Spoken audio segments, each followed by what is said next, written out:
Hello and welcome back to my channel. मेरा नाम कनिष्का है और हम MEC 101 का यूनिट 11 कर रहे थे, तो उसी का ये सेकंड पार्ट है। उसी के आगे कंटिन्यूएशन में है। अगर आपने नहीं देखा तो पहले वो देख लीजिए, नहीं तो इसमें कुछ समझ नहीं आने वाला। अब आगे देखते हैं कॉम्पिटिटिव इक्विलिब्रियम और पेरेटो एफिशिएंसी कैसे निकलती है। तो पेरेटो एफिशिएंसी के लिए आपने एजवर्थ बॉक्स पढ़ा होगा। एजवर्थ बॉक्स और IC हमने ग्रेजुएशन में पढ़ा था, और हमने IC तो हमारी यूनिट 2 में थ्योरी ऑफ डिमांड में भी पढ़ा हुआ है। तो एजवर्थ बॉक्स हमने पढ़ा था, तो उसी के रिलेशन में है। वैसा ही सेम एजवर्थ बॉक्स बनेगा, कॉन्टैक्ट कर्व बनेगा, बस उसमें क्या होगा, कुछ न्यूमेरिकल न्यूरेशंस और ऐसे कुछ वो डेरिवेशंस आ जाएंगे। अब हम देखते हैं इसमें। तो इसमें सपोज करते हैं दो एजेंट्स या दो कंज्यूमर A एंड B, दो गुड्स एज्यूम करेंगे F और S, जो हम पीछे वाले क्वेश्चन में लेके चले हैं, फूड और शेल्टर। एंडोमेंट्स इसके वही सेम रहेंगे। तो इसका कंज्यूमर कंजप्शन कैसे निकलेगा? कंजप्शन हमको FSA और XB भी हम लिख सकते हैं, और ये किसके फंक्शन में रिस्पेक्ट में होगा? जो A है वो F और S दोनों खरीदेगा, तो उसका कंजप्शन क्या बन जाएगा? XAF SA S के रिस्पेक्ट में। और B भी जो है वो फूड और शेल्टर दोनों खरीदेगा, तो उसका कंजप्शन क्या बन जाएगा?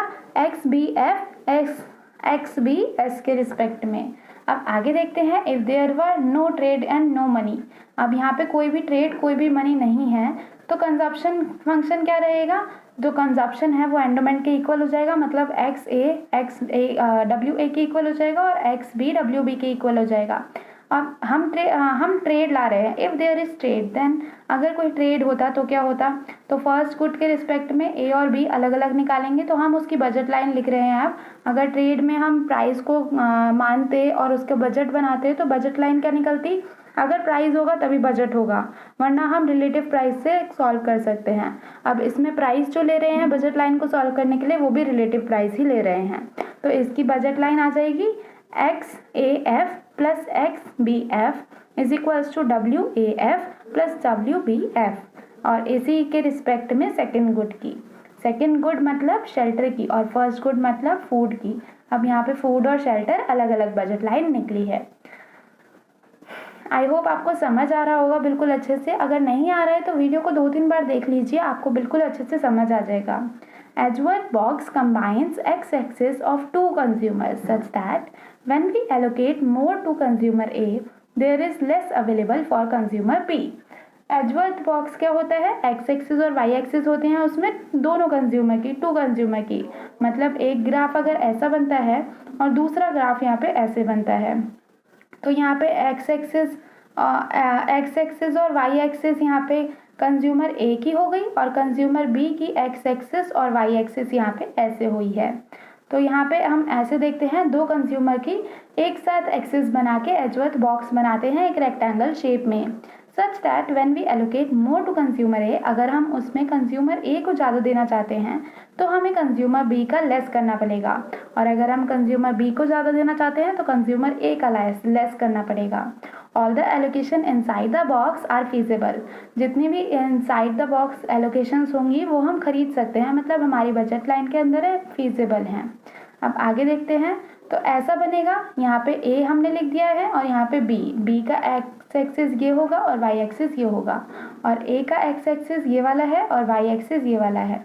अब एक्स एक्सिस पे फूड लिया है और यहाँ पे शेल्टर लिया है, और B के एक्स एक्सिस पे भी शेल्टर है और वाई एक्सिस पे फूड है। अब यहाँ पे जो IC बन रहा है A का, वो ऐसे बन रहा है A1 A2 A3, और B का जो IC बनेगा वो ऊपर से बनेगा, तो B1 B2 B3। हम इसको उल्टा करके देखेंगे तो B का ग्राफ जैसे बनता है, जैसे ग्राफ सीधा बनता है तो ऐसे बनता है IC उस पर, वैसे ही उल्टा करके देखेंगे तो IC भी उल्टा हो जाएगा, कॉन्केव हो जाएगा A के रिस्पेक्ट में। अब इक्विलिब्रियम लेवल देखते हैं। तो इक्विलिब्रियम लेवल यहाँ पे कैसे निकलता है? MRS A MRS B ये प्राइस के इक्वल होना चाहिए। प्राइस जो हमने पिछले क्वेश्चन में निकाला था, जो PF अपॉन PS था, तो इधर हम सिंपल प्राइस भी लिखते हैं तब भी चलता है। तो MRS A MRS B दोनों प्राइस के इक्वल होने चाहिए। अब देखते हैं परेटो ऑप्टिमल एलोकेशन क्या होती है। तो Pareto optimal allocation is a possible to make one agent better off without making other worse off. अब यहाँ पे क्या है परेटो एफिशिएंसी एलोकेशन का मतलब? तो यहाँ पे पॉसिबिलिटी है कि हम एक एजेंट को अगर हम बेटर कर रहे हैं और दूसरे एजेंट को हमें वर्स नहीं करना है, मतलब दोनों की सेटिस्फैक्शन लेवल को इक्वल रखना है या दोनों के सेटिस्फैक्शन लेवल को मैक्सिमम पर रखना है, एक को ज़्यादा देके दूसरे को कम नहीं देना है। When both the ICs are tangent then that point is Pareto efficient. जिसमें दोनों आइसिस टेंजेंट हो जाते हैं, मतलब दोनों आइसिस एक दूसरे से टच कर जाते हैं, तो उसको हम बोलते हैं परेटो एफिशिएंट कंडीशन। अब हम एग्जाम्पल के थ्रू या डायग्राम में देख लेते हैं। तो वही एचवर्थ बॉक्स है, ए यहाँ पे लिया है, बी यहाँ पे लिया है, बी की एक्स एक्सिस पे एफ लिया है, ए की वाई एक्सिस पे एफ लिया है और बी की एक्स एक्सिस वाई एक्सिस पे एस लिया है और ए की एक्स एक्सिस पे एस लिया हुआ है। एस मतलब शेल्टर, एफ मतलब फूड। अब यहाँ पे जो ए का आईसी बन रहे हैं A1, A2, A3 and A4, ये ऐसे कॉन्वेक्स बन रहे हैं और बी के जो आईसी बन रहे हैं ये भी कॉन्वेक्स हैं, B1, B2, B3, B4। अब जहाँ पे ये टच कर रहे हैं, टेंजेंट हो रहे हैं, इस पॉइंट पे ये 3 पॉइंट है जहाँ पे ये टेंजेंट हो रहे हैं। ये 3 पॉइंट डार्क करे हुए हैं तो यहाँ पे ये टेंजेंट हो रहे हैं, इन्हीं को बोलते हैं परेटो एफिशिएंट पॉइंट या Pareto allocation point, optimal allocation. इसमें हम न्यूमेरिकल देखेंगे, ये एग्जाम्पल देख रहे हैं न्यूमेरिकल वाला। तो एग्जाम्पल देखते हैं। प्योर एक्सचेंज इकोनॉमी में, प्योर एक्सचेंज इकोनॉमी एज्यूम की हुई है, उसमें एज्यूम करना है 2 एजेंट हमें दिए हुए हैं, 2 कंज्यूमर दिए हुए हैं फर्स्ट एंड सेकंड, 2 गुड्स हमें दिए हुए हैं एक्स एंड वाई, उसके एंडोमेंट दिए हुए हैं WX और WY। मैक्सिमाइज करना है फर्स्ट कंज्यूमर की यूटिलिटी को सब्जेक्ट टू सेकंड कंज्यूमर की यूटिलिटी, जो U नॉट दिया हुआ है, U नॉट मतलब फिक्स पॉइंट कर दिया हमने U को। Find Pareto optimal allocation. अब इसमें हमें परेटो ऑप्टिमल एलोकेशन निकालनी है, कहाँ कहाँ आएगी। तो बजट लाइन पहले बनाते हैं। तो बजट लाइन में x1 प्लस x2 WX के इक्वल हो गया एंडोमेंट उसका, और x1 प्लस y2 ये WY के इक्वल हो गया। अब we want to maximize the utility of agent 1। Agent 1 की यूटिलिटी को मैक्सिमाइज करना है, जैसे कि क्वेश्चन में कहा है when the utility 2 is given, जिसमें दूसरे की यूटिलिटी दी हुई है। तो इसमें हम यूटिलिटी 2 को निकालेंगे, क्योंकि यूटिलिटी 2 गिवन है तो यूटिलिटी 2 को निकालेंगे इसी इक्वेशन से। तो x वाली इधर वाली टर्म चली जाएगी, इधर x1 वाली टर्म दूसरी साइड चली जाएगी तो माइनस में कन्वर्ट हो जाएगी। तो x2 is equals to WX minus x1, और वैसे ही y2 is equals to WX minus y1। अब ये निकल गया है। The problem is now, problem change हो गई। अब प्रॉब्लम क्या हो गई, मैक्सिमाइज करना है utility of first consumer x1 y1 को subject to utility of second consumer x2 y2। अब यहाँ पे हम x2 y2 की जगह वो भी लिख सकते हैं जो हमने निकाला है अभी, WX माइनस x1 और WY माइनस y1, और ये U नॉट के इक्वल है। सेट करते हैं हम लेग्राजियन मेथड से। तो लेग्राजियन मेथड अगर आपने नहीं देखा है तो मेरे पिछले वीडियोस देख सकते हैं, यूनिट 1 एंड यूनिट 2 वाली, तो उसमें लेग्राजियन मेथड मैंने अच्छे से एक्सप्लेन कर रखा है। अब यहाँ पे जिसको मैक्सिमाइज पे रखना होता है उसे हम पहले रखते हैं, और जिसको जो गिवन होता है, सब्जेक्ट होता है जिसका, उसको हम माइनस की फॉर्म में लैम्डा के साथ मल्टीप्लाई करते हैं। तो लेग्राजियन मेथड करेंगे हम। तो जो मैक्सिमाइज पे था, मतलब यूटिलिटी ऑफ कंज्यूमर 1, वो हमने रख दिया है माइनस लैम्डा, लैम्डा इसका मल्टीप्लायर होता है तो वो लिखना है माइनस लैम्डा ब्रैकेट में जो हमारे सब्जेक्ट टू गिवन था यूटिलिटी 2, मतलब यूटिलिटी ऑफ कंज्यूमर 2, वो हमने लिख दिया है माइनस U नॉट। अब FOC निकालेंगे फर्स्ट ऑर्डर कंडीशन। तो फर्स्ट ऑर्डर कंडीशन दोनों के लिए निकलेगी, x1 के लिए भी y1 के लिए भी। फर्स्ट ऑर्डर कंडीशन निकालेंगे x1 की भी और y1 की भी। तो x1 निकालने के लिए डेरिवेटिव करेंगे लैग्रांज फंक्शन का with respect to x1।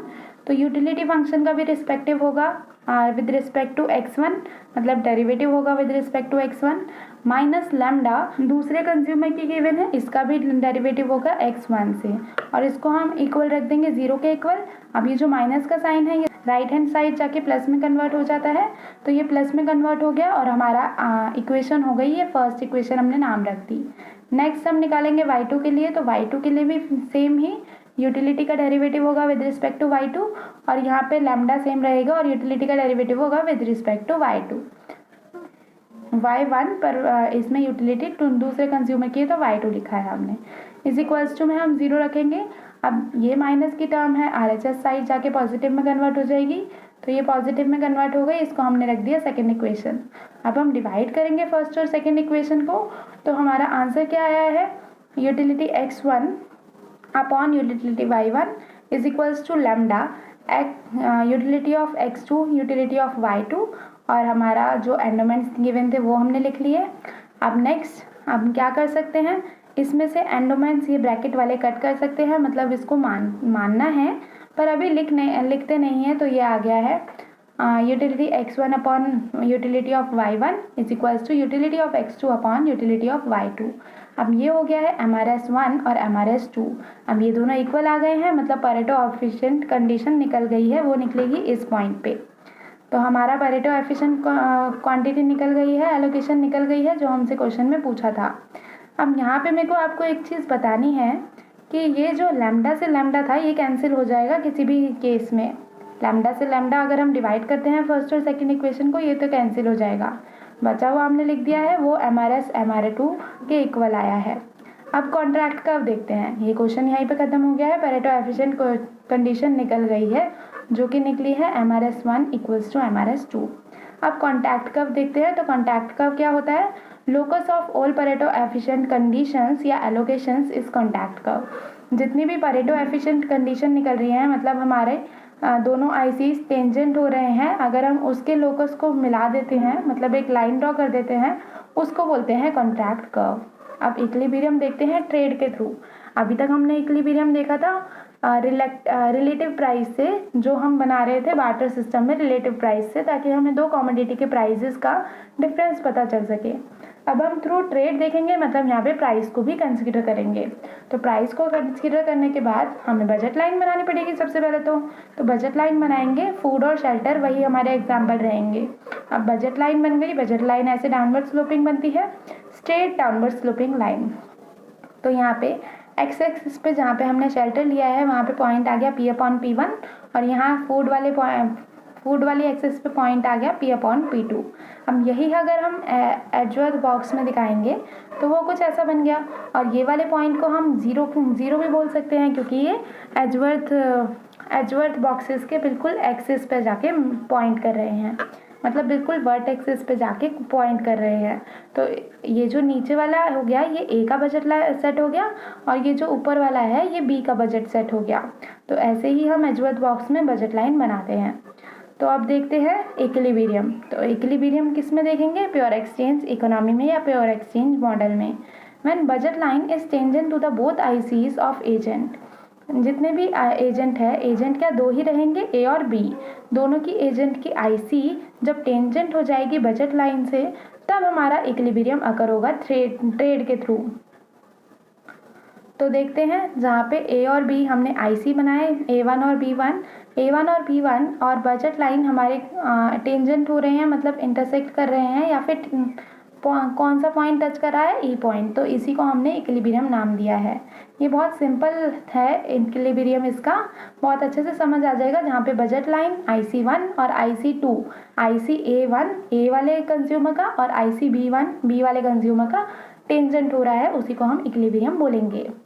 Next, बस हमारा यूनिट ख़त्म हो गई, इसके बाद कुछ नहीं है। थैंक यू सो मच देखने के लिए। अगली यूनिट मैं बहुत जल्दी ला रही हूँ। Thank you so much, goodbye, ध्यान रखिए अपना, बाय।